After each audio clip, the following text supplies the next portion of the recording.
Informe de la Misión Internacional Independiente de Determinación de los Hechos sobre la República Bolivariana de Venezuela. Resumen. El presente informe, presentado al Consejo de Derechos Humanos, de conformidad con su resolución 45/20, de 6 de octubre de 2020, contiene las conclusiones de la Misión Internacional Independiente de Determinación de los Hechos sobre la República Bolivariana de Venezuela. El informe se centra en dos temas prioritarios en las investigaciones de la misión. A. Los crímenes de lesa humanidad, cometidos a través de estructuras e individuos pertenecientes a los servicios de inteligencia del Estado, como parte de un plan para reprimir a personas opositoras al gobierno. Y B. La situación de los derechos humanos, en la región del Arco Minero del Orinoco y otras áreas del Estado Bolívar. Con este informe, la misión pretende seguir llamando más la atención sobre la crisis continuada de derechos humanos en el país, impulsada por el hundimiento de las instituciones estatales, al tiempo que pone de manifiesto situaciones y grupos habitualmente desatendidos, incluidos los pueblos indígenas. Introducción. Antecedentes. 1. En su resolución 42/25, de 27 de septiembre de 2019, el Consejo de Derechos Humanos estableció la Misión Internacional Independiente de Determinación de los Hechos sobre la República Bolivariana de Venezuela. En adelante, la misión. 2. La misión presentó su primer informe al Consejo de Derechos Humanos el 25 de septiembre de 2020, que se centró en las violaciones de los derechos humanos, los delitos en el contexto de la represión política selectiva, las operaciones de seguridad y las protestas. La misión llegó a la conclusión de que había motivos razonables para creer que algunos de los hechos documentados en ese informe constituían crímenes de lesa humanidad. El informe incluía además la evaluación inicial de la misión sobre las responsabilidades por las violaciones y los delitos identificados. 3. El 6 de octubre de 2020, el Consejo de Derechos Humanos prorrogó el mandato de la misión por otros 2 años hasta septiembre de 2022, mediante la resolución 45/20. La misión ha seguido investigando las violaciones graves de los derechos humanos, como las ejecuciones extrajudiciales, las desapariciones forzadas, las detenciones arbitrarias, la tortura y otros tratos crueles, inhumanos o degradantes, incluidas las relacionadas con la violencia sexual y de género cometidas desde 2014, con el fin de combatir la impunidad y garantizar la plena rendición de cuentas de los autores y la justicia para las víctimas. 4.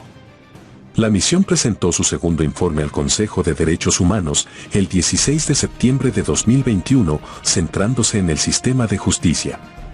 La misión también llegó a la conclusión de que el sistema de justicia contribuía directamente a perpetuar la impunidad de las violaciones de los derechos humanos y de los delitos e impedía a las víctimas acceder a recursos legales y judiciales efectivos y, en ciertos casos, contribuía a la política de Estado de aplastar a la oposición.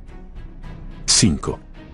El presente informe, presentado en cumplimiento de la resolución 45/20, se acompaña de 2 documentos de sesión que contienen las conclusiones detalladas de la misión sobre 2 temas que previamente había indicado que requerían un examen en profundidad. A. Los crímenes de lesa humanidad cometidos a través de estructuras e individuos pertenecientes a los servicios de inteligencia del Estado, como parte de un plan para reprimir a personas opositoras al gobierno. Y B. La situación de los derechos humanos en la región del Arco Minero del Orinoco y otras zonas de extracción de oro en el Estado Bolívar. 6. El enfoque del presente informe no busca minimizar ni ignorar de ninguna manera otros casos de graves violaciones de los derechos humanos en la República Bolivariana de Venezuela, y no debe interpretarse como una indicación de que no se produjeron otras violaciones y delitos, ni de que otras partes del país no mencionadas en el informe no se vieron afectadas por patrones similares. 7. La investigación que dio lugar al presente informe se enfrentó a una serie de limitaciones, en particular, cuestiones de seguridad, incluido el temor de las víctimas a posibles represalias. Si bien la falta de acceso al territorio venezolano plantea desafíos, dichas cuestiones de seguridad probablemente limitarían la capacidad de la misión para llevar a cabo investigaciones efectivas al interior del país. Por otro lado, las investigaciones relacionadas con la situación en el estado Bolívar tuvieron que enfrentarse al reto adicional de la deficiente infraestructura de telecomunicaciones en la zona. 8. Además, la capacidad de la misión para llevar a cabo investigaciones en profundidad más allá de las áreas priorizadas en este informe se vio limitada por problemas de personal. Las condiciones contractuales inestables y de corta duración, unidas a los traslados imprevistos de personas a otros puestos, provocaron una importante rotación de personal. Es urgente que la Oficina del Alto Comisionado de las Naciones Unidas para los Derechos Humanos encuentre una solución que asegure que los procesos de reclutamiento sean compatibles con los términos temporales de mecanismos como la misión, para permitir el desarrollo pleno de su potencial de investigación. 9. La misión sigue preocupada por las continuas denuncias de graves violaciones de los derechos humanos en la República Bolivariana de Venezuela, incluyendo actos de tortura y otros tratos crueles, inhumanos y degradantes, incluida la violencia sexual y de género, por parte de las fuerzas del orden y los servicios de inteligencia del Estado. En consonancia con los patrones identificados anteriormente y condiciones de detención, que equivalen a tratos crueles, inhumanos o degradantes contra personas opositoras reales o percibidas como tales, y sus familias u otras personas relacionadas con ellas incluidas las personas indígenas, asesinatos consistentes, con patrones previamente documentados, de ejecuciones extrajudiciales y otras violaciones en el contexto de operaciones de seguridad, en barrios urbanos de bajos ingresos en varias partes del país. Estos hechos requieren una investigación más profunda, pero la información disponible indica que estos asesinatos han continuado a un nivel preocupante. Las ejecuciones extrajudiciales, las desapariciones forzadas, el trabajo forzado y la explotación sexual, incluida la esclavitud sexual y la trata de personas en zonas fronterizas y remotas. La misión sigue especialmente preocupada por la situación en los estados de Amazonas y del Tamacuro, en particular por las presuntas violaciones contra los pueblos indígenas. La persecución, intimidación y las detenciones arbitrarias constantes contra quienes trabajan en los medios de comunicación, las organizaciones de la sociedad civil, las personas defensoras de los derechos humanos y las personas que ejercen la abogacía. 10. Las reformas legales e institucionales relacionadas con el sistema de justicia siguen siendo un motivo de especial preocupación para la misión. Las reformas que han venido anunciándose desde 2021 se han implementado de forma parcial, en el mejor de los casos, y no han abordado las graves deficiencias del sistema de justicia que socavan su independencia e imparcialidad. 11. En enero de 2022, la Asamblea Nacional aprobó reformas a la Ley Orgánica del Tribunal Supremo de Justicia, reduciendo el número de magistrados de 32 a 20. La ley permite reelegir a los magistrados activos, que de otro modo no habrían podido seguir ejerciendo su cargo más allá del límite de 12 años estipulado en la Constitución. Como resultado, 12 de los magistrados que estaban activos fueron reelectos y siguen ejerciendo poderes discrecionales sobre los nombramientos y ceses de jueces provisionales. Además, el nombramiento provisional de fiscales sigue sin resolverse. Ello se da en un contexto de preocupación por la independencia del Comité de Postulaciones Judiciales, tal como la misión ha señalado anteriormente. 12. Los plazos de los procedimientos penales, incluida la detención preventiva, se han reducido mediante la reforma de la Ley de Enjuiciamiento Criminal adoptada en octubre de 2021. Sin embargo, en los casos documentados por la misión, en la práctica, dichos plazos sistemáticamente siguen sin cumplirse. 13. En septiembre de 2021, la Asamblea Nacional también modificó el Código Orgánico de Justicia Militar, estableciendo que ningún civil puede ser juzgado por tribunales militares. La misión, sin embargo, lamenta la sentencia del Tribunal Supremo de Justicia del 9 de diciembre de 2021, que permite que los tribunales militares sigan ejerciendo la jurisdicción sobre personas civiles, con el único requisito de que medie un auto motivado por parte de un juez militar. 14. En caso de que el Consejo de Derechos Humanos decida renovar el mandato de la misión, ésta seguirá investigando estas y otras situaciones, teniendo en cuenta tanto la responsabilidad estatal e individual, como los derechos de las víctimas a la justicia y a la reparación, con respecto a las violaciones y los delitos documentados. Metodología y estándar de prueba. 15. La misión ha seguido utilizando la metodología y las buenas prácticas desarrolladas por las Naciones Unidas para la determinación de hechos en investigaciones concernientes a los derechos humanos, prestando particular atención a las cuestiones de género y al impacto de las violaciones en función del género. La misión llevó a cabo su trabajo de acuerdo con los principios de independencia, imparcialidad, objetividad, transparencia e integridad. 16. La misión siguió utilizando el criterio de motivos razonables para creer como estándar de prueba. Este estándar probatorio es inferior al exigido en los procedimientos penales para una condena, más allá de toda duda razonable, así como al requerido para mantener una acusación. Este estándar se cumple cuando se ha reunido información fáctica capaz de satisfacer a un observador objetivo y normalmente prudente de que el incidente se ha producido tal como se ha descrito, con un grado razonable de seguridad. 17. La misión identificó a varios individuos responsables de las violaciones de los derechos humanos y de crímenes de lesa humanidad, con el fin de luchar contra la impunidad y garantizar la rendición de cuentas de los autores. Sin embargo, la misión recuerda que la responsabilidad penal individual de estos individuos debe ser debidamente investigada por las autoridades judiciales competentes, ya sea en una jurisdicción nacional o internacional. 18. La misión entrevistó a 246 personas durante el presente ciclo. 140 hombres y 106 mujeres, tanto en persona como a distancia, a través de conexiones telefónicas o de vídeo seguras. Dada la falta de autorización para investigar en el territorio de la República Bolivariana de Venezuela, el equipo del secretariado de la misión realizó 2 misiones en zonas cercanas a su frontera. Además, las 2 expertas y el experto de la misión visitaron zonas fronterizas en julio de 2022.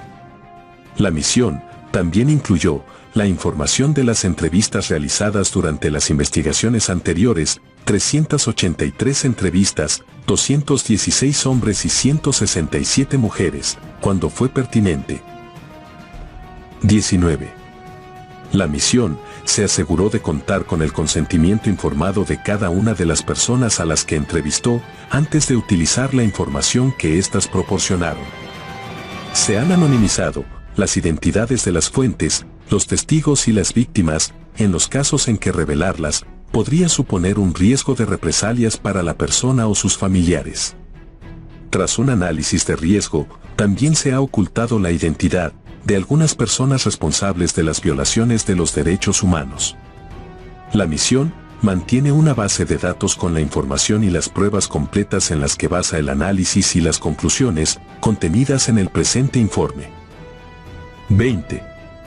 En algunos casos, y debido a las limitaciones descritas anteriormente, particularmente en la investigación de los hechos ocurridos en el Estado Bolívar, la misión tuvo que basarse en un análisis de pruebas secundarias para investigar aspectos relevantes de estos hechos. En esos casos, la misión ha identificado la necesidad de realizar más investigaciones y se ha abstenido de hacer determinaciones de hechos. 21. Las resoluciones 42/25 y 45/20 del Consejo de Derechos Humanos instan a las autoridades venezolanas a cooperar plenamente con la misión, a concederle un acceso inmediato, pleno y sin restricciones al país y a proporcionarle toda la información necesaria para cumplir con su mandato. La misión lamenta que transcurridos 3 años de su mandato, el gobierno venezolano aún no haya permitido a sus miembros visitar el país ni haya respondido a ninguna de las 10 cartas que la misión le envió entre septiembre de 2021 y septiembre de 2022. 22. La misión expresa su más profunda gratitud a quienes compartieron sus traumáticas experiencias con la misión, así como a las personas defensoras de los derechos humanos, organizaciones nacionales e internacionales de la sociedad civil, organizaciones de los pueblos indígenas, exfuncionarios del Estado y los organismos y socios de las Naciones Unidas, que prestaron su invalorable ayuda. Crímenes de lesa humanidad cometidos a través de los servicios de inteligencia del Estado, DIGESIM y SEBIN. Antecedentes y contexto. 23.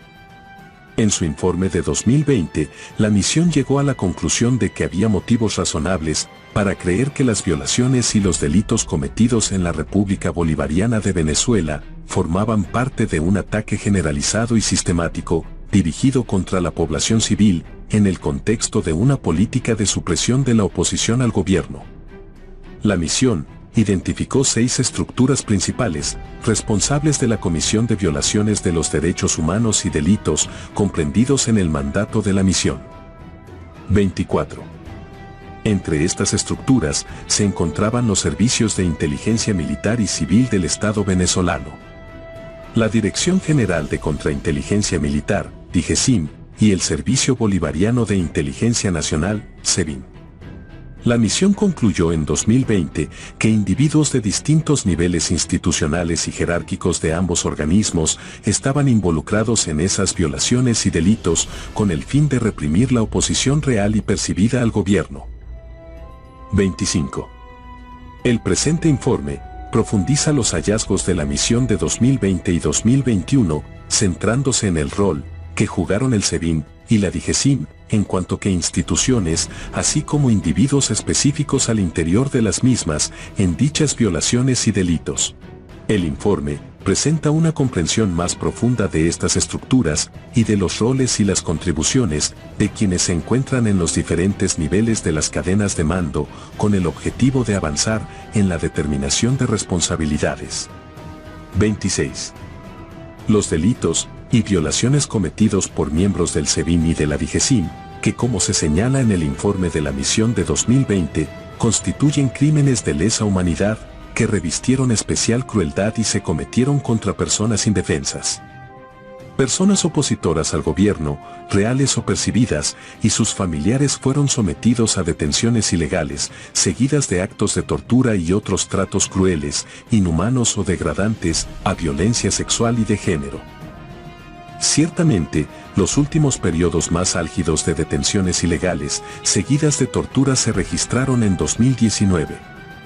Esto se debe a que con el tiempo, debido a la brutalidad en la ejecución del plan, la disidencia política ha sido en gran medida reprimida. Todo ello, sumado a los efectos de la pandemia del COVID-19 sobre la protesta, generó como resultado una disminución general de las denuncias de este tipo de incidentes. 27. Sin embargo, las estructuras de la DIGESIM y el SEBIN siguen siendo las mismas hasta la fecha, y los patrones de conducta dentro de estos organismos, tal y como ha documentado previamente la misión, aún persisten.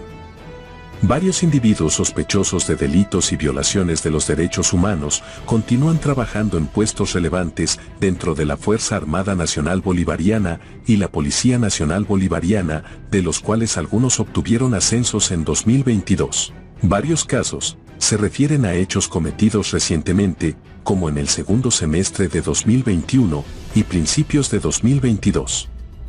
Aunque se ha avanzado en el traslado de personas fuera de los centros de detención del SEBIN y de la DIGESIM, de conformidad con un decreto de mayo de 2021, aún quedan por trasladar muchas personas detenidas por motivos políticos. La Dirección General de Contrainteligencia Militar, DIGESIM. Estructura y cadena de mando. 28. La DIGESIM es un órgano de la Fuerza Armada Nacional Bolivariana. Tiene amplios poderes para ejecutar actividades de contrainteligencia y también tiene la tarea de prevenir actividades subversivas contra la Fuerza Armada Nacional Bolivariana y proteger al presidente. La DIGESIM tiene sus orígenes en la Dirección General de Inteligencia Militar, DIM, que se encargaba principalmente de recopilar información del exterior. Según la información recibida por la misión, cuando el presidente Maduro asumió el poder en 2013, la DIGESIM había adoptado plenamente un enfoque antiterrorista al dirigirse a enemigos reales o percibidos de la Fuerza Armada Nacional Bolivariana. 29. Si bien la DIGESIM depende administrativamente del Ministerio del Poder Popular para la Defensa, el presidente tiene el control funcional y organizativo del organismo como comandante en jefe de la Fuerza Armada Nacional Bolivariana. La sede de la DIGESIM se encuentra en el barrio caraqueño de Boleíta Norte, en adelante, Boleíta, que alberga celdas de detención y oficinas administrativas.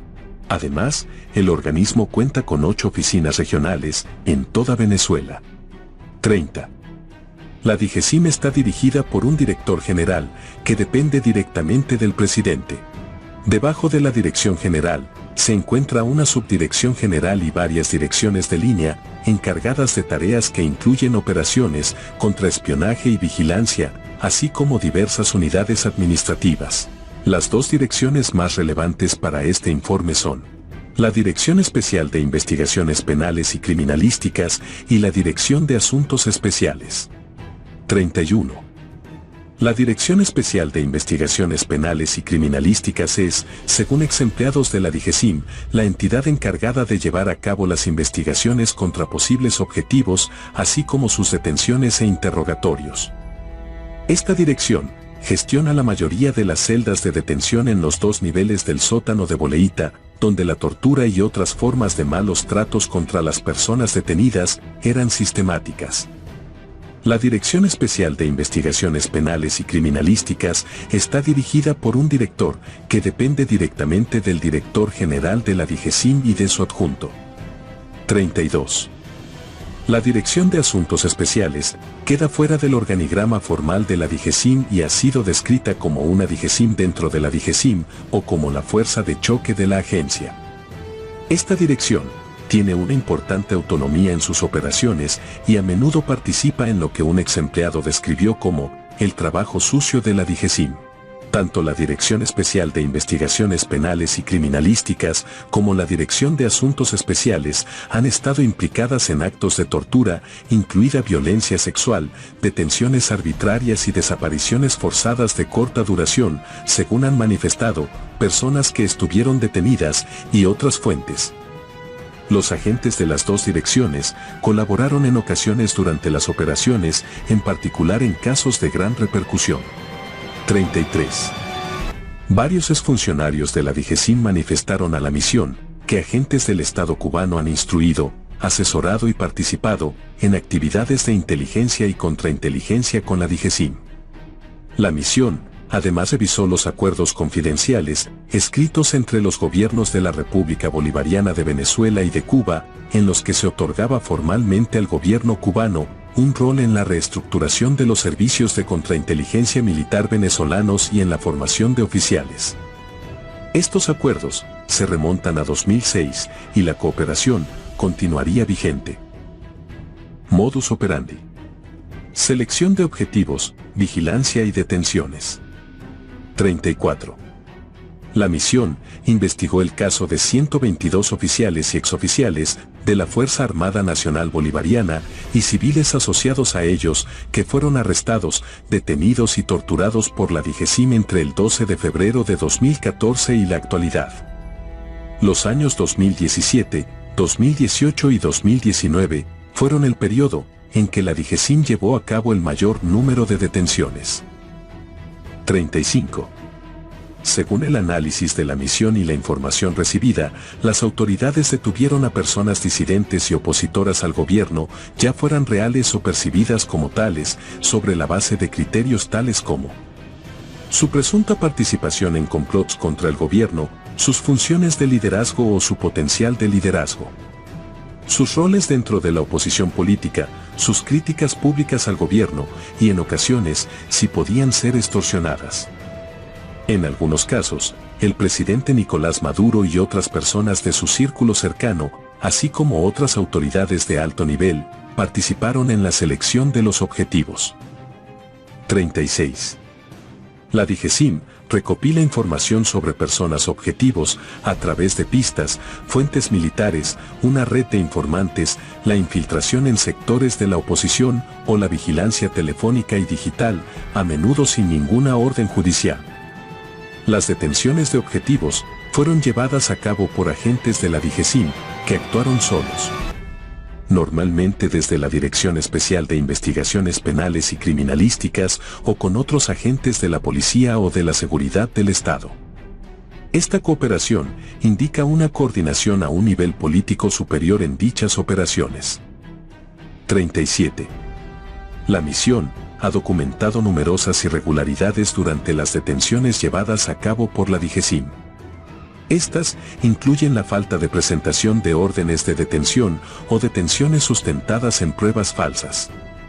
La misión ha documentado varios casos en los que la DIGESIM hizo un uso excesivo de la fuerza durante las detenciones, incluso disparando a las personas detenidas. Otra táctica frecuente de la DIGESIM fue arrestar u organizar secuestros de familiares para presionar a los objetivos a entregarse. 38. Según ex-empleados de la DIGESIM y otras fuentes, la DIGESIM habitualmente planta o manipula las pruebas para inculpar a los objetivos. Las tácticas incluyen la colocación de armas o propaganda política en los hogares de los objetivos o el uso de la tortura para presionar a los detenidos para que formulen falsas acusaciones. La DIGESIM hace un amplio uso de la vigilancia telefónica y digital y a menudo manipula las grabaciones para inculpar a los objetivos. 39.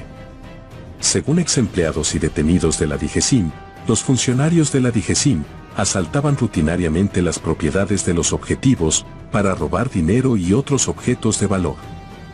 Varios detenidos también fueron extorsionados durante los interrogatorios, incluso para transferir grandes sumas de dinero a los funcionarios de la DIGESIM. Condiciones de detención. 40. Los exdetenidos, que estuvieron en Boleíta, describieron las condiciones de detención extremadamente duras a las que estaban sometidos. Las celdas carecen de luz natural, mientras que el tiempo en el exterior y el acceso a las instalaciones sanitarias están muy restringidos. Las personas privadas de libertad relataron que tenían que defecar en bolsas o botellas de plástico y que se les obligaba a comer comida del suelo. 41. Además de sus celdas de detención en Boleíta, la DIGESIM cuenta con una red de centros clandestinos de detención en toda la República Bolivariana de Venezuela, conocidos como casas de seguridad, en donde las personas detenidas son llevadas para ser interrogadas y sometidas a tortura y violencia sexual. Estos centros clandestinos eran administrados por la Dirección de Asuntos Especiales. La misión ha documentado múltiples casos de personas que fueron detenidas arbitrariamente o sometidas a desapariciones forzadas de corto tiempo y mantenidas incomunicadas fuera de la supervisión legal en las casas de seguridad. Tortura y otros tratos crueles, inhumanos o degradantes, incluida la violencia sexual y de género. 42.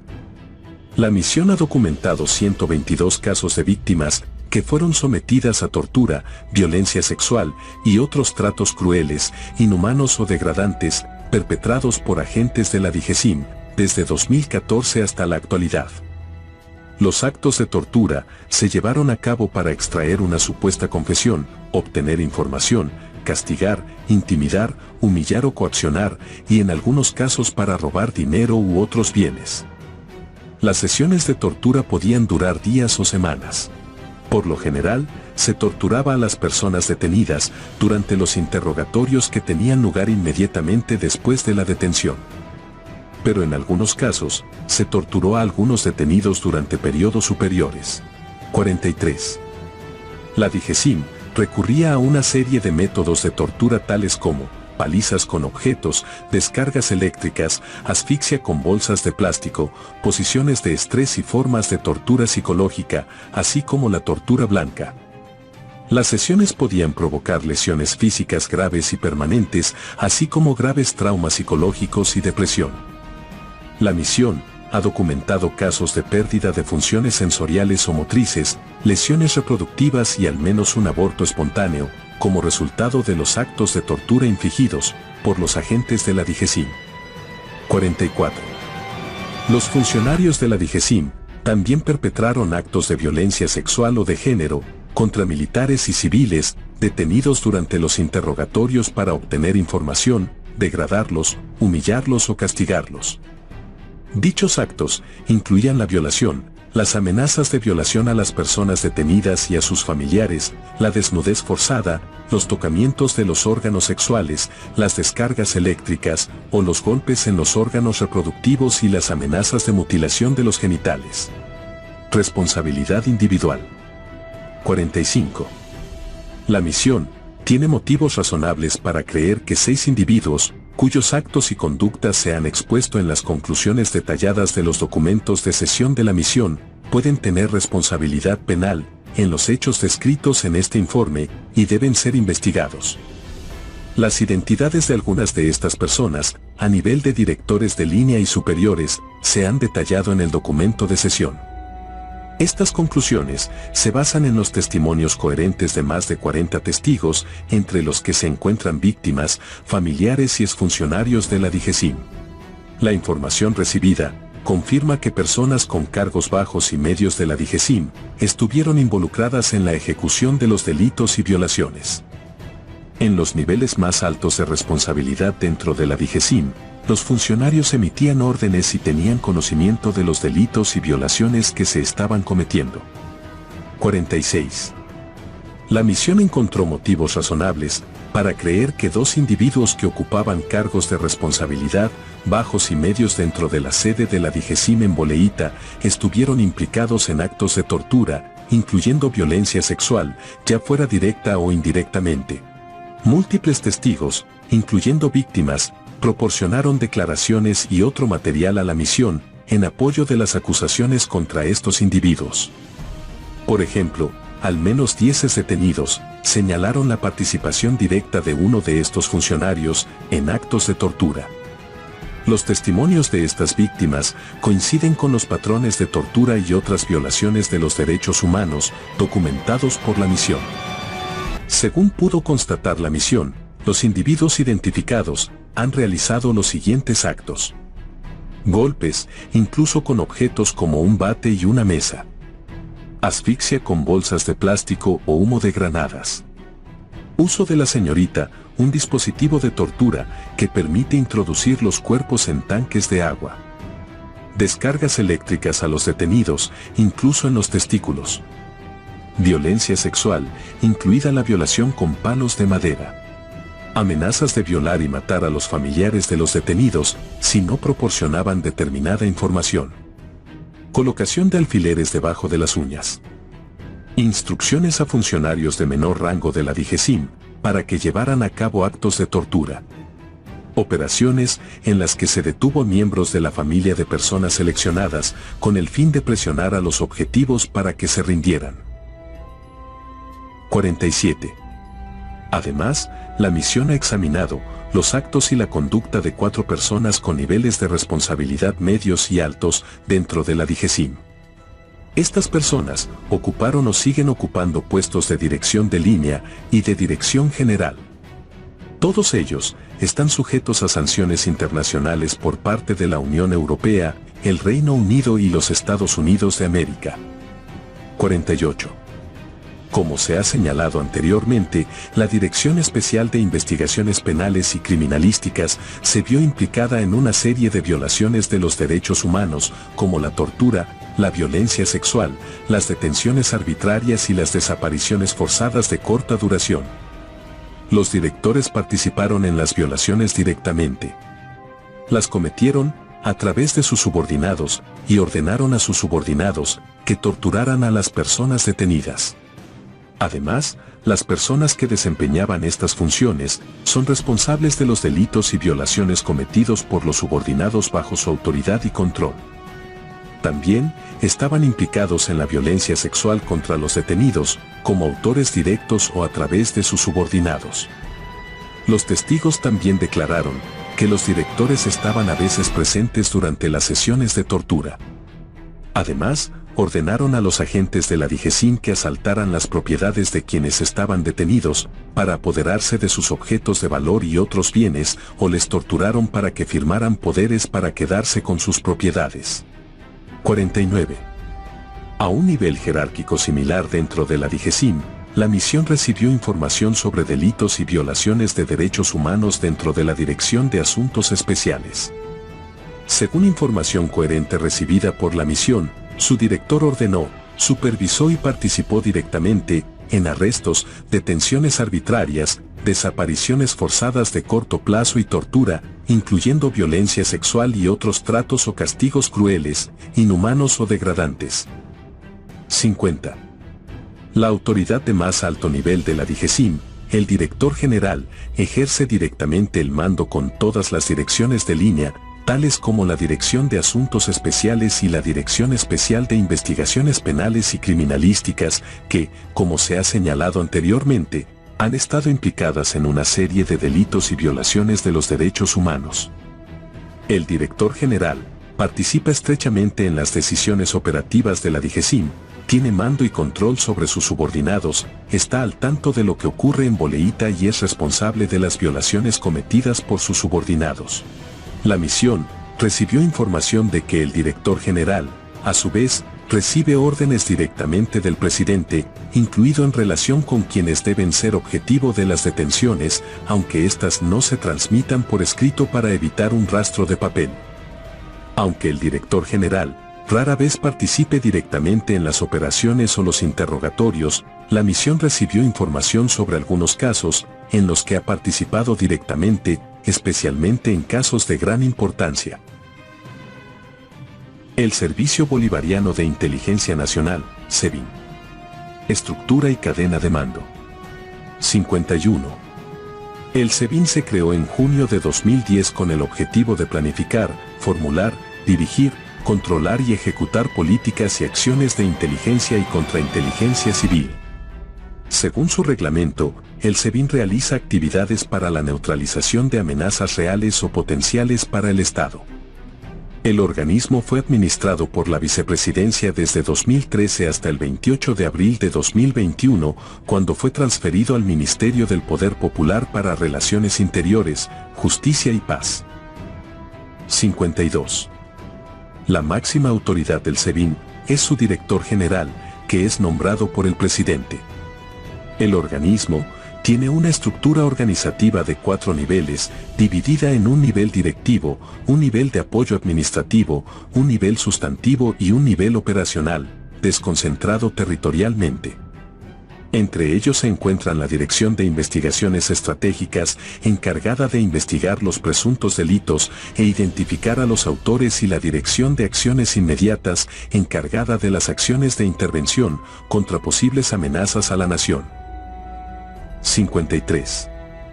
La misión recibió información sobre otras 2 oficinas, ajenas a la estructura oficial del SEBIN, que realizan una importante labor para la agencia. La Dirección de Inteligencia Tecnológica supervisa la vigilancia telefónica y otros tipos de seguimiento de objetivos políticos. La División de Coordinación y Protección del Orden Democrático lleva a cabo detenciones arbitrarias para el SEBIN, según informó un ex empleado. 54. La misión recibió evidencia de una cadena de mando que funciona dentro del SEBIN, en la que el director general ordena las operaciones, mientras que las unidades y el funcionariado de nivel inferior cumple dichas órdenes. En el nivel sustantivo de la estructura organizativa del SEBIN, por debajo del director general, se encuentran los directores de las diferentes direcciones. 55. El exdirector del SEBIN desde el 2018 hasta el 2019, Christopher Figuera, le dijo a la misión que mantuvo una comunicación constante con la vicepresidencia durante su gestión, pero que las órdenes sustantivas provenían principalmente del presidente Maduro. Otras fuentes también confirmaron a la misión que el presidente Maduro impartía directamente órdenes al SEBIN. Según numerosas fuentes, Diosdado Cabello también tiene un poder importante dentro del SEBIN y daba órdenes directamente al director general. 56. El SEBIN supervisa los centros de detención en Caracas, en su sede de Plaza Venezuela y en el Helicoide, donde se encuentran la mayoría de las personas detenidas. Hasta noviembre de 2021, el Helicoide era administrado por la Dirección de Investigaciones Estratégicas. Muchos de los funcionarios de bajo rango en el Helicoide eran muy jóvenes, provenían de comunidades vulnerables y no se les permitía regresar a sus hogares durante meses. A partir de noviembre de 2021, el Helicoide es administrado por el sistema penitenciario. Aunque los testigos le dijeron a la misión que el SEBIN sigue teniendo el control de facto sobre las personas detenidas por motivos políticos. Modus operandi. 57. La misión investigó casos que involucran a 90 víctimas en los que el SEBIN arrestó, detuvo y sometió a personas a tortura y otras violaciones graves de los derechos humanos y delitos entre 2014 y la actualidad. Los periodos que registraron un mayor número de detenciones en el helicoide del SEBIN tuvieron lugar en 2016, 2017 y 2018. Selección de objetivos, vigilancia y detenciones. 58. Las órdenes para identificar los objetivos de la investigación provenían directamente del presidente Maduro y en ocasiones de Diosdado Cabello, a través del director general del SEBIN. Este a su vez daba instrucciones a sus subordinados, en particular a la Dirección de Investigaciones Estratégicas y a la Dirección de Acciones Inmediatas.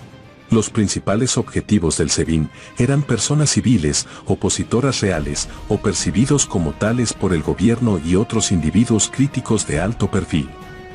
Entre ellos, se encontraban políticos de la oposición, periodistas y personas que trabajaban para organizaciones estudiantiles, así como líderes estudiantiles y de las protestas. 59. Las detenciones del SEBIN se llevaban a cabo tras un periodo de vigilancia e investigación. Según un exagente del SEBIN, la vigilancia se realiza siempre bajo las órdenes directas del director general. El SEBIN utilizaba varios métodos para vigilar a los objetivos, como las escuchas telefónicas, la intervención física de habitaciones y las cámaras ocultas. Los objetivos de mayor perfil, como los miembros de la oposición, eran vigilados durante periodos más largos. Mientras que el SEBIN proporcionaba en ocasiones varias actualizaciones diarias al presidente Maduro sobre sus movimientos. 60. La misión ha documentado numerosas irregularidades durante las detenciones realizadas por el SEBIN. Los agentes alegaban sistemáticamente que las personas eran detenidas en flagrancia para justificar las detenciones sin orden judicial. El SEBIN rara vez se basó en órdenes judiciales o informó a las personas detenidas de las razones de su detención. En varios casos, los agentes hicieron un uso excesivo de la fuerza o de la violencia y sistemáticamente colocaron pruebas como armas o objetos de contrabando en los objetivos para inculparles. 61. Una vez bajo arresto, era práctica común que el SEBIN mantuviera a las personas detenidas incomunicadas durante horas, días o semanas, lo que a veces equivalía a desapariciones forzadas de corto tiempo. Un exagente del SEBIN le dijo a la misión que el SEBIN también mantenía varias casas de seguridad en todos los estados del país que se utilizaban como centros clandestinos de detención. Los agentes del SEBIN interrogaban rutinariamente a las personas detenidas sin la presencia de abogados y se negaban a aceptar sus solicitudes de comunicarse con ellos. Varias personas detenidas fueron obligadas, bajo coacción, a firmar o filmar declaraciones en las que se incriminaban por delitos que alegan no haber cometido. 62. La misión ha documentado que el SEBIN recurre con frecuencia a la extorsión contra los objetivos antes o después de su detención y que asalta sus casas para robar dinero y objetos de valor. A menudo lo hacen los empleados de menor nivel para aumentar sus escasos salarios. En un caso, una persona informó que fue extorsionada por el SEBIN por cientos de miles de dólares después de que 30 agentes se presentaran en su negocio acusándolo de almacenar drogas. Condiciones de detención. 63. Las investigaciones de la misión se centraron en el helicoide. Un edificio de la década de 1950, construido originalmente como centro comercial en el centro de Caracas. Alberga tanto oficinas administrativas como celdas de detención, pero carece de las instalaciones básicas de higiene, saneamiento y recreo para funcionar como prisión. El SEBIN ocupa 2 plantas del edificio y la planta inferior alberga la mayoría de las celdas de detención, incluidas las utilizadas específicamente para castigar y torturar a las personas detenidas. 64. Detenidos describieron las condiciones de detención como indignas, con celdas hacinadas. Las celdas carecían en su mayoría de luz natural y de agua y como a las personas presas solo se les permitía una visita diaria al baño, muchas tenían que orinar en botellas de plástico. Las condiciones afectaban desproporcionadamente a las mujeres detenidas, en particular durante la menstruación. No obstante, había celdas privilegiadas, con mejores condiciones en las que las personas detenidas tenían que pagar para permanecer. Las visitas de los familiares estaban muy restringidas, mientras que las reuniones con los abogados eran a veces vigiladas por los guardias del SEBIN o grabadas. Varios ex empleados del SEBIN sostuvieron que a menudo se ignoraban las órdenes de excarcelación de los jueces y que los presos eran liberados y detenidos arbitrariamente en función de decisiones políticas. Tortura y otros tratos crueles, inhumanos o degradantes, incluida la violencia sexual y de género. 65. La misión investigó 51 casos en los que los agentes del SEBIN torturaron o sometieron a las personas detenidas a tratos o castigos crueles, inhumanos o degradantes, y algunas sesiones de tortura duraban días o semanas. 66. La tortura y los malos tratos solían llevarse a cabo en los primeros días de detención, antes de las comparecencias iniciales ante el tribunal, mientras la persona detenida estaba incomunicada. Los actos solían cometerse durante los interrogatorios para extraer confesiones o información, incluidas las contraseñas de teléfonos y redes sociales, o para obligar a las personas a incriminarse a sí mismas o a otras, en particular a los líderes de la oposición de alto perfil. Ex empleados del SEBIN dijeron que la tortura era ordenada directamente por el presidente Maduro, por los directores de línea o por el director general. El SEBIN recurría a una serie de métodos de tortura, como palizas, descargas eléctricas, asfixia con bolsas de plástico y posturas de tensión, así como amenazas de muerte y violación, u otras formas de tortura psicológica. 67. En al menos 7 casos revisados por la misión, los agentes del SEBIN perpetraron actos de violencia sexual o de género contra las personas detenidas en un intento de obtener confesiones o información que implicara a otras, o para degradarlas, humillarlas o castigarlas. Durante los interrogatorios, los agentes del SEBIN amenazaron con violar tanto a hombres como a mujeres, utilizando partes del cuerpo y objetos. También amenazaron con ejercer la violencia, incluida sexual, contra las mujeres de la familia de quienes estaban detenidos. Responsabilidad individual. 68. La misión tiene motivos razonables para creer que 5 individuos, cuyos actos y conductas se han expuesto en las conclusiones de la misión, pueden tener responsabilidad penal en los hechos descritos en este informe y deben ser investigados. Las identidades de algunos de estos individuos se han detallado en el informe. Estas conclusiones se basan en las declaraciones de más de 20 testigos, entre los que se encuentran víctimas, familiares y exfuncionarios que trabajaban para el SEBIN. La información recibida muestra que personas con cargos de nivel bajo y medio del SEBIN estuvieron involucradas en la ejecución de los delitos y violaciones. En los niveles de responsabilidad más altos del SEBIN, los funcionarios daban órdenes y tenían conocimiento de los delitos y violaciones que se estaban cometiendo. 69. La misión encontró motivos razonables para creer que 2 personas que trabajaban en cargos de responsabilidad bajos o medios dentro de la sede del SEBIN en el Helicoide estaban implicadas en actos de tortura y otras violaciones de los derechos humanos, directa o indirectamente. Ambas personas han trabajado para el SEBIN durante varios años y en particular tenían influencia sobre el trato que recibían los detenidos. Varios exdetenidos y otras fuentes implicaron a ambas personas en la participación directa en actos de tortura, como palizas y aplicación de descargas eléctricas. Las palizas eran brutales y se producían sin motivo aparente. Estos individuos a menudo sacaban a 2 o 3 detenidos de sus celdas y los trasladaban a un pasillo para golpearlos. Se beneficiaban económicamente de las personas detenidas, por ejemplo, extorsionándoles para mejorar sus condiciones de detención. 70.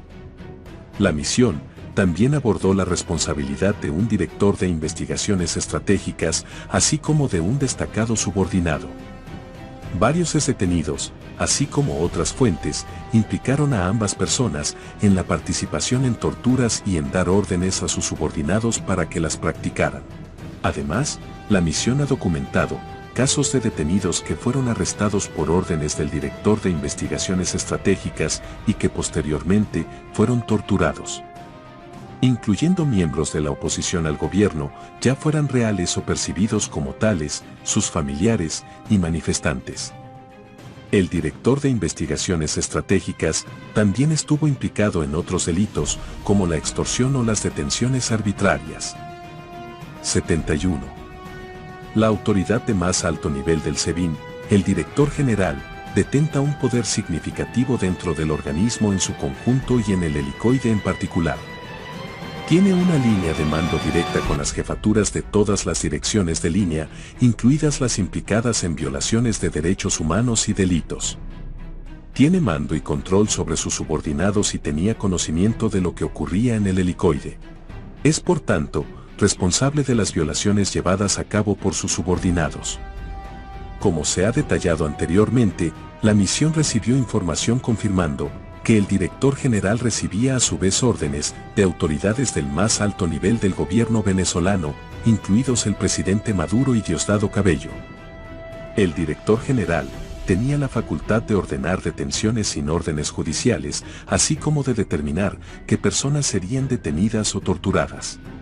La misión también recibió información, indicando que en ocasiones el director general participaba en los interrogatorios de las personas privadas de libertad sin la presencia de sus representantes legales, en particular en casos políticos de alto perfil. Rendición de cuentas, las autoridades de más alto nivel. 72. Como ha señalado la misión, el nivel de responsabilidad suele aumentar a medida que el análisis se aleja de la persona que ejecuta las violaciones y los delitos, para llegar a los rangos superiores de mando. La información recopilada para este informe y las investigaciones anteriores de la misión muestran que los actos de violencia documentados no fueron realizados por individuos aislados y sin conexión, actuando solos dentro del SEBIN y la DIJESIM. Más bien, la misión ha llegado a la conclusión de que estas violaciones, que, como se ha señalado, constituyen crímenes de lesa humanidad, fueron parte de una política deliberada del gobierno para silenciar, desalentar y sofocar la oposición al gobierno. El presidente Nicolás Maduro y otras autoridades de alto nivel que le prestaron apoyo fueron los principales artífices en el diseño, implementación y mantenimiento de una maquinaria con el propósito de reprimir la disidencia. 73. Para llegar a esta conclusión, la misión ha analizado información coherente, incluso de ex empleados de la DIJESIM y del SEBIN al más alto nivel, que indica lo siguiente. El presidente y otras autoridades de alto nivel participaron en las reuniones de coordinación y posteriormente ordenaron directamente la realización de acciones contra objetivos específicos por parte de las dos agencias de inteligencia. La focalización en víctimas de un perfil específico, o en sus familiares, que incluía personas que habían criticado al gobierno, personas que alcanzaron prominencia o representaron una amenaza particular para el gobierno, o personas que participaron en supuestos intentos de golpes de Estado para derrocar al gobierno. Las detenciones fueron precedidas por periodos de actividades de inteligencia orquestadas, incluyendo operaciones de vigilancia, escuchas telefónicas y seguimiento electrónico. En varios casos, la DIJESIM y el SEBIN cooperaron con otras fuerzas militares y policiales, lo que indica una coordinación a un nivel mayor de jerarquía. Los arrestos y las detenciones por parte de la DIJESIM y el SEBIN se caracterizaron por graves irregularidades, como el uso de tácticas de seducción, los intentos deliberados por parte de funcionarios del Estado de enmascarar sus identidades, la fabricación y colocación de pruebas falsas y el uso excesivo de la fuerza durante las detenciones, lo que generó miedo y sensación de impotencia.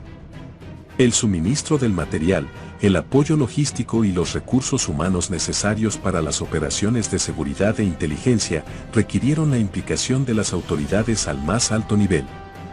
El uso sistemático de métodos crueles de tortura contra las personas detenidas y los intentos de coaccionarlas para que proporcionen información y hagan confesiones falsas. La manipulación del sistema de justicia para facilitar las detenciones arbitrarias y otras violaciones, así como para proteger a los agentes de inteligencia de los procesos judiciales. Los funcionarios que practicaban la tortura eran ascendidos o recompensados por otros medios. Frecuentes declaraciones públicas de altos funcionarios del gobierno sobre las personas detenidas, ya sea antes, durante o poco después de las detenciones, lo que indica la existencia de un plan común. 74.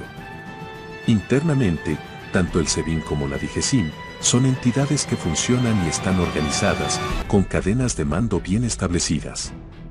Los funcionarios de alto nivel responden al presidente, a Diosdado Cabello, u otros funcionarios de alto nivel.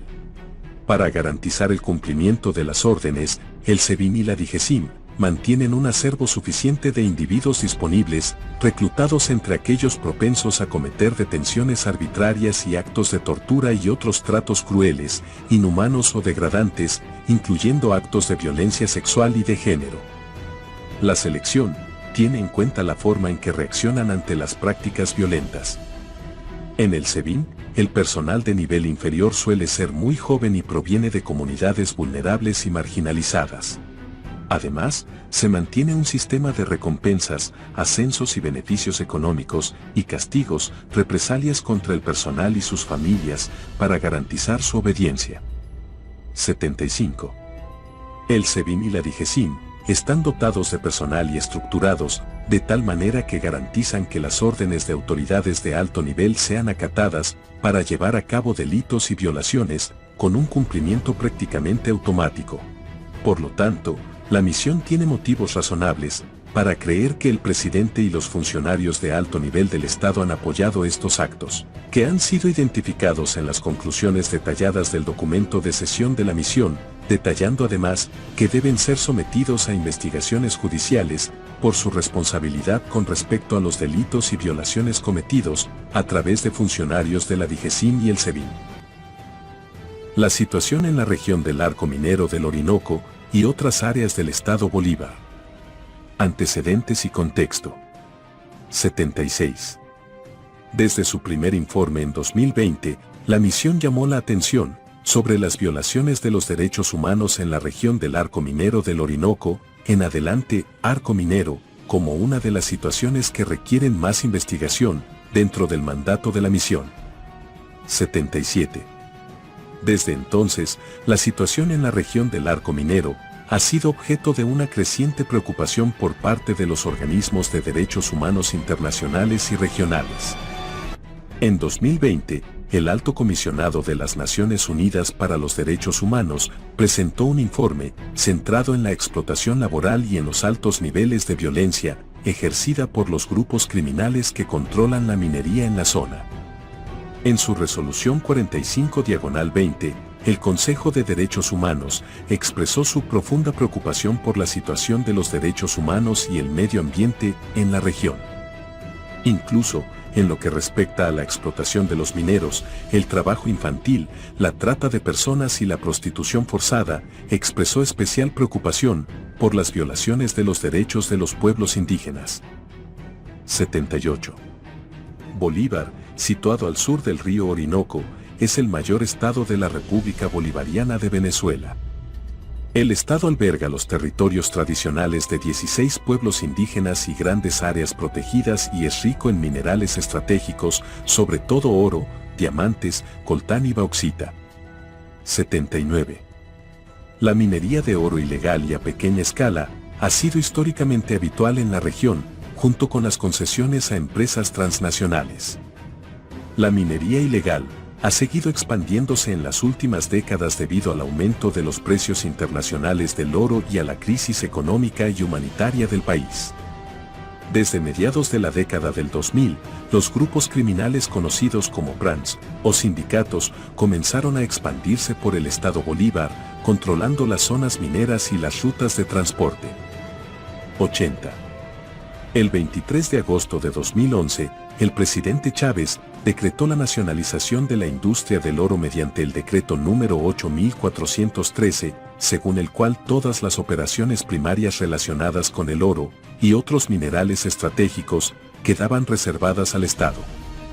El decreto no fue consultado con los pueblos indígenas, de acuerdo con los requisitos del Convenio 169 de la Organización Internacional del Trabajo, OIT 35. El decreto número 8413 declaró las regiones mineras auríferas como zonas de seguridad y estableció un amplio abanico de responsabilidades de la Fuerza Armada Nacional Bolivariana en esas regiones, entre ellas, mantener las condiciones de seguridad y de orden, y enfrentar las amenazas al desarrollo de la actividad minera. Varias fuerzas de la Fuerza Armada Nacional Bolivariana están presentes en las zonas mineras del Estado Bolívar, entre ellas el Ejército Bolivariano, la Guardia Nacional Bolivariana y la DIGESIM. 81. La crisis de la industria petrolera nacional, agravada por la caída de los precios internacionales del petróleo y las sanciones impuestas a la República Bolivariana de Venezuela, aumentó el interés del Estado por explotar los yacimientos minerales del país. El 24 de febrero de 2016, el presidente Maduro adoptó el decreto número 2248, que establece el arco minero como zona de desarrollo estratégico nacional. El arco minero está dividido en 4 áreas que abarcan en su mayoría el estado Bolívar, mientras que algunas pequeñas áreas llegan a los estados vecinos de Amazonas y Delta Amacuro. Se anunció una zona especial, no colindante, aunque nunca se estableció formalmente, en la región de Icabarú, dentro del territorio tradicional del pueblo indígena Pemón. 82. La creación del arco minero atrajo una migración masiva de otras partes del país al estado Bolívar. Mientras que los planes declarados por el gobierno de atraer capital extranjero a través de asociaciones público-privadas no se llegaron a materializar. De manera que los sindicatos y otros grupos armados han seguido expandiéndose, obteniendo el control de zonas mineras enteras y de los pueblos vecinos. 83. El gobierno ha implementado varias operaciones económicas y militares en todo el estado Bolívar para reducir la minería informal y reforzar su control sobre las zonas mineras. En 2018, lanzó 2 operaciones militares. La Operación Manos de Metal y el Plan Tepuy Protector, supuestamente, para combatir la actividad minera ilícita. El estado Bolívar se ha militarizado cada vez más a través del despliegue de unidades adicionales del ejército, junto con la creciente participación económica de la propia Fuerza Armada Nacional Bolivariana en el sector minero, a través de la Compañía Anónima Militar para las Industrias Mineras, Petrolíferas y de Gas, Camimpec. 84.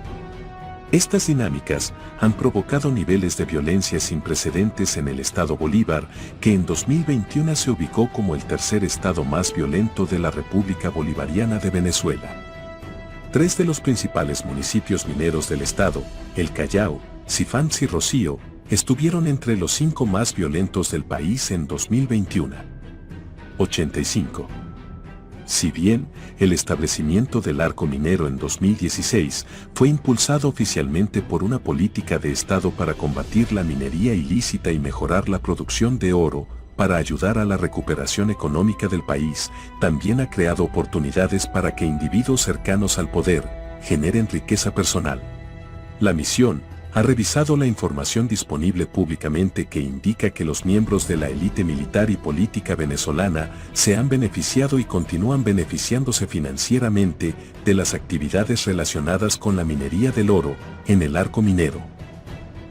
La situación de los derechos humanos en las zonas de extracción de oro en el arco minero del Orinoco en el noreste del estado Bolívar.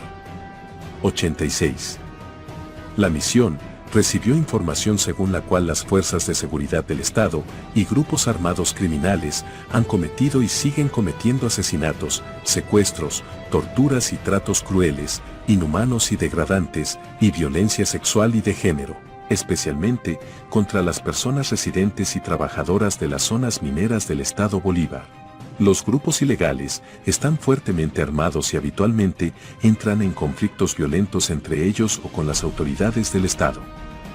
La misión también recibió información de fuentes con conocimiento interno y de testigos presenciales que señalan la complicidad de algunas autoridades estatales con los grupos criminales que operan en ciertas zonas mineras. Las autoridades estatales a menudo no investigan ni sancionan los delitos cometidos por estos grupos. 87. La misión recibió información que indicaba que los grupos criminales ejercen un control de facto sobre grandes zonas mineras del estado de Bolívar mediante incursiones violentas en las minas, puestos de control ilegales, a veces situados cerca de los puestos de control militares, extorsión y un sistema de normas aplicadas mediante castigos corporales como palizas públicas, amputaciones y asesinatos. Los grupos armados criminales también han participado en violentas batallas territoriales con grupos rivales que han provocado muertes y lesiones de civiles desarmados. 88. Un incidente emblemático de este tipo, investigado en profundidad por la misión, es la llamada Masacre de Tumeremo. La misión tiene indicios razonables de que, el 4 de marzo de 2016, presuntos miembros del sindicato de El Topo mataron por lo menos a 17 personas, 15 hombres y 2 mujeres, cerca de la mina conocida como La Bulla de Atenas, en las afueras de Tumeremo, municipio de Sifans. La versión oficial del Estado sobre el incidente alega que los asesinatos fueron el resultado de una lucha por el control entre 2 sindicatos locales. La misión recibió información de que la masacre implicó cierto nivel de tolerancia o cooperación de las autoridades estatales, con vínculos con grupos armados criminales y operaciones mineras ilegales. Sin embargo, las pruebas reunidas por la misión no fueron suficientes para hacer tal determinación y se requiere más investigación. 89. El Estado llevó a cabo una investigación oficial que resultó en la detención de 12 presuntos miembros del sindicato del Topo. Sin embargo, los expedientes judiciales relacionados con el incidente, revisados por la misión, no proporcionan ninguna indicación de que las autoridades investigaran las alegaciones de participación del Estado. La misión solicitó información al respecto a las autoridades venezolanas, pero no ha recibido respuesta. Por lo tanto, la misión considera que el Estado venezolano no cumplió con su obligación de investigar y sancionar las violaciones y delitos relacionados con este hecho. 90. La misión también ha recibido información de que el Ejército de Liberación Nacional, ELN, un grupo guerrillero de Colombia, ha tenido presencia intermitente en varias zonas mineras del estado Bolívar, al menos desde 2018. La situación de los derechos humanos en los territorios indígenas y zonas aledañas del municipio Gran Sabana, en el sur del estado Bolívar. 91. Aunque la mayor parte del municipio de la Gran Sabana queda fuera de la región oficial del arco minero, el área es de interés estratégico para los actores estatales y no estatales, ya que se trata de un centro clave para el transporte aéreo y terrestre, y cuenta con ricos recursos naturales, gran parte de los cuales se encuentran en territorios indígenas. En consecuencia, a medida que ha aumentado la actividad minera en todo el estado Bolívar, también lo ha hecho el tráfico de armas y mercancías ilícitas a través de la Gran Sabana, así como las incursiones violentas de actores estatales y no estatales, que compiten por acceder a esta zona. 92. Desde 2016, algunas comunidades indígenas crearon grupos de seguridad territorial, en adelante, Guardia Territorial, para detener la actividad delictiva en su territorio y protegerse de las incursiones, tanto de grupos armados criminales como de la Fuerza Armada Nacional Bolivariana. Los grupos de la Guardia Territorial establecieron puestos de control en territorio indígena a lo largo de la carretera troncal 10, principal ruta de tránsito del estado. Estos grupos también se movilizaron para proteger los territorios de las comunidades indígenas frente al avance de los grupos ilegales, en ausencia de respuesta del Estado a las solicitudes de protección. 93. Varios líderes indígenas han sido amenazados o atacados por actores estatales y no estatales. Los líderes indígenas que han impedido el paso de mercancías de contrabando o el acceso a las minas en su territorio y que se han opuesto a la presencia armada del Estado en los territorios indígenas han sido especialmente perseguidos. Operación de la DIGESIM en el Parque Nacional de Canaima, 2018. 94. En un incidente de violación de los derechos humanos, investigado por la misión, el 8 de diciembre de 2018, agentes de la DIJESIM fuertemente armados entraron de forma encubierta en el Parque Nacional Canaima y abrieron fuego contra un grupo de hombres y mujeres indígenas que estaban trabajando en una mina artesanal. Como resultado, 3 hombres indígenas resultaron heridos y uno de ellos, Charlie Peñalosa Rivas, murió posteriormente el mismo día. 95.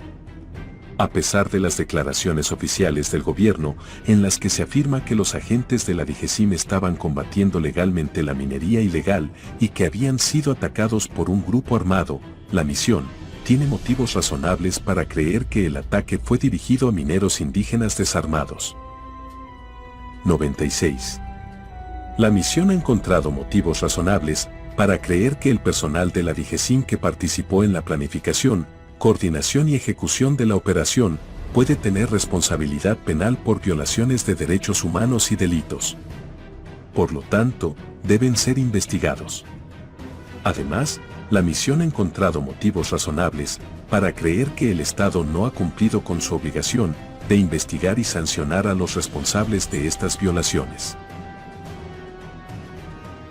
Enfrentamientos por el control territorial y la crisis de la ayuda humanitaria, 2019. 97. En febrero de 2019, la oposición política venezolana intentó enviar ayuda humanitaria a través de la frontera con Brasil. El gobierno movilizó tropas y grupos de civiles en la localidad de Santa Elena de Guairén, municipio de Gran Sabana, para bloquear la llegada de la ayuda. Entre el 22 y el 27 de febrero de 2019, se produjeron enfrentamientos violentos entre la Fuerza Armada Nacional Bolivariana y la población que apoyaba la ayuda humanitaria, incluidas las comunidades indígenas Pemón.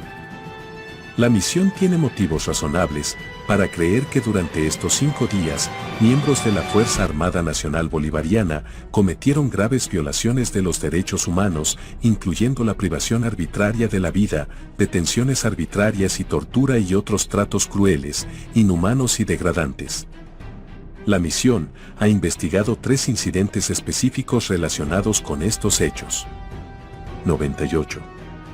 La violencia involucrada en estos incidentes llevó a muchas personas, especialmente a los líderes indígenas, que apoyaban el envío de ayuda humanitaria y a los miembros de la Guardia Territorial, a huir a otras zonas del país o a países vecinos. Esto debilitó la capacidad de muchas comunidades indígenas para proteger sus territorios de actores externos, permitiendo que actores armados, tanto estatales como no estatales, aumentaran su presencia e influencia en la Gran Sabana. Varias fuentes confirmaron que hasta la fecha continúan las incursiones de mineros y grupos armados en tierras indígenas y los enfrentamientos violentos por el control de la tierra y los recursos, así como las amenazas contra los pueblos, líderes indígenas por parte de grupos armados criminales y de la Fuerza Armada Nacional Bolivariana. La comunidad Cumaracapay. 99. El 22 de febrero de 2019, un convoy militar que circulaba por la carretera troncal 10 hacia Santa Elena de Guairén, compuesto por 2 camiones militares y un vehículo que transportaba equipos de telecomunicaciones, fue bloqueado al pasar por el puesto de control de la Guardia Territorial en la comunidad indígena Pemón de Cumaracapay. Los 2 camiones militares pasaron, pero el vehículo con el equipo de telecomunicaciones no pudo continuar. Los 2 camiones militares se detuvieron a la salida de Cumaracapay y los soldados de la Fuerza Armada Nacional Bolivariana regresaron hacia la comunidad. En Cumaracapay, los soldados entablaron una conversación con la población local. Durante esta conversación, se oyó un disparo, y en ese momento los soldados comenzaron a disparar contra los miembros de la comunidad, reunidos alrededor de la carretera. La misión tiene motivos razonables para creer que al menos 3 personas indígenas pemones, una mujer y 2 hombres, fueron privados de la vida arbitrariamente y que otras 12 personas, 2 mujeres y 10 hombres, resultaron heridas. 100. Durante las siguientes 36 horas, otros 2 convoys militares pasaron por Cumaracapay, disparando gases lacrimógenos y balas al aire. Al menos 9 personas indígenas, fueron detenidas y posteriormente llevadas a una base militar cercana conocida como el Escamoto, donde permanecieron detenidas arbitrariamente. 101. Según la información revisada por la misión, la población civil indígena en Cumaracapay no estaba equipada con armas de fuego, aunque se dice que algunos llevaban arcos y flechas. La misión considera que el uso de la violencia letal no estaba justificado en las circunstancias particulares del caso, ya que no hay indicios concretos de que la vida de los agentes estuviera en peligro. 102. Los miembros de la Fuerza Armada Nacional Bolivariana cometieron directamente violaciones de los derechos humanos. Los comandantes de la Región de Defensa Integral, Redi Guayana, y de la Zona de Defensa Integral, Sodi Bolívar, tenían autoridad y mando sobre los efectivos que formaban parte del convoy. Por consiguiente, la misión tiene motivos razonables para creer que el Estado es responsable internacionalmente de estas violaciones. Además, la misión tiene motivos razonables para creer que los funcionarios del Estado omitieron su deber de investigar y sancionar las violaciones cometidas durante el incidente. Aeropuerto de Santa Elena de Guairén. 103. El 22 de febrero de 2019, agentes de la Guardia Nacional Bolivariana tomaron el control de la entrada al aeropuerto de Santa Elena de Guairén, que se encuentra en el territorio de la comunidad indígena de Maurac. Al enterarse del ataque en Cumaracapay y de que agentes armados de la Guardia Nacional Bolivariana estaban apostados en el aeropuerto, unas 300 personas, en su mayoría indígenas residentes en Maurac y otras comunidades aledañas, se dirigieron al aeropuerto con la intención de desalojar a los militares de la zona. El grupo desarmó y detuvo ilegalmente a 43 funcionarios de la Guardia Nacional Bolivariana. 104. Más tarde, ese mismo día llegaron 3 vehículos blindados de la Guardia Nacional Bolivariana que dispararon gases lacrimógenos contra el grupo de civiles reunidos en la puerta del aeropuerto. Los civiles respondieron atacando a los vehículos con palos y piedras, y la confrontación continuó hasta las 17 horas aproximadamente. 105. El 27 de febrero de 2019, soldados armados llegaron al aeropuerto en vehículos militares y tomaron el puesto de la Guardia Nacional Bolivariana. Detuvieron al hijo de un dirigente indígena y a 2 trabajadores indígenas del aeropuerto. Los detenidos fueron trasladados a un destacamento cercano de la Guardia Nacional Bolivariana y posteriormente a El Escamoto. Mientras permanecieron detenidos, los soldados amenazaron a los 3 hombres y los golpearon con palos, les dieron puñetazos, patadas y les aplicaron descargas eléctricas. 106. La misión tiene motivos razonables para creer que los efectivos de la Guardia Nacional Bolivariana violaron el derecho a la integridad física de al menos 9 personas, entre ellas al menos 2 mujeres, como resultado de un uso excesivo de la fuerza. 3 hombres indígenas fueron detenidos arbitrariamente y posteriormente torturados por efectivos de la Guardia Nacional Bolivariana y del Ejército. Además, el Estado incumplió su obligación internacional de investigar y sancionar estas violaciones de derechos humanos, ya que ninguno de los responsables ha rendido cuentas en relación con este incidente. Santa Elena de Guairén, pueblo y alrededores. 107. Entre el 22 y el 24 de febrero de 2019, la Guardia Nacional Bolivariana y el Ejército Bolivariano reprimieron violentamente a quienes se manifestaban en la localidad de Santa Elena de Guairén y sus alrededores, incluyendo la Troncal 10 en dirección a Brasil. Según los testimonios recabados por la misión, la represión dejó aproximadamente 60 personas muertas, aunque las estimaciones varían significativamente. 108. El 22 de febrero, un grupo de manifestantes se concentraron en las afueras de la ciudad para protestar por el incidente de Cumaracapay y el bloqueo de la ayuda humanitaria por parte de las autoridades. En algunos casos, grupos de civiles iniciaron disturbios, incendiando vehículos y utilizando cócteles Molotov. Las fuerzas de seguridad respondieron indiscriminadamente con vehículos blindados, disparando gases lacrimógenos y balas de goma, y cargando contra las personas que protestaban. El 23 de febrero, soldados de la Guardia Nacional Bolivariana y del Ejército Bolivariano dispararon indiscriminadamente con munición real y balas de goma contra manifestantes, transeúntes y personas que viajaban en vehículos en la zona urbana de Santa Elena de Guairén. Las fuerzas de seguridad pusieron en práctica en ese momento un operativo para ocultar deliberadamente los cuerpos de las personas que resultaron muertas. 109. La misión tiene motivos razonables para creer que el 23 de febrero de 2019 las fuerzas de seguridad fueron responsables de la privación arbitraria de la vida de un número indeterminado de personas que, de acuerdo con los testimonios, podrían cuantificarse en aproximadamente 60 víctimas mortales. Estas muertes requieren de una investigación en profundidad, objetiva e independiente. 110. La misión también encontró motivos razonables para creer que en los días posteriores a las protestas, al menos 24 personas fueron detenidas arbitrariamente y posteriormente trasladadas a El Escamoto. La misión tiene motivos razonables para creer que al menos 4 de ellas fueron torturadas por un funcionario del gobierno del Estado Bolívar. Sin embargo, la misión recibió alegaciones de que el número de personas detenidas y torturadas osciló entre 50 y 100. 111. La misión tiene motivos razonables para creer que el Gobierno Nacional de la República Bolivariana de Venezuela es responsable de las violaciones de los derechos humanos señaladas arriba, perpetradas por el Ejército Bolivariano, la Guardia Nacional Bolivariana y funcionarios del Gobierno del Estado de Bolívar, como parte de una operación militar deliberada, dirigida a impedir la llegada de la ayuda humanitaria anunciada por la oposición política. Asimismo, la misión tiene motivos razonables para creer que el Estado venezolano incumplió su obligación internacional de investigar y sancionar dichas violaciones. Violencia sexual y de género en el contexto minero. 112. Existen indicios de subregistro de la violencia sexual y de género en el Estado Bolívar.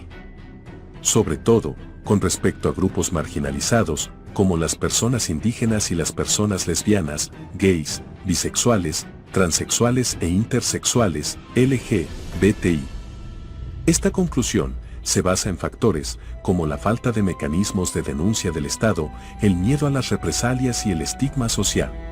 Sin embargo, la misión pudo recopilar información que indica que la violencia sexual y de género, incluyendo la violación y la explotación sexual, es común en el Estado Bolívar, afectando particularmente a las mujeres y las niñas, y es perpetrada tanto por actores estatales como grupos armados criminales.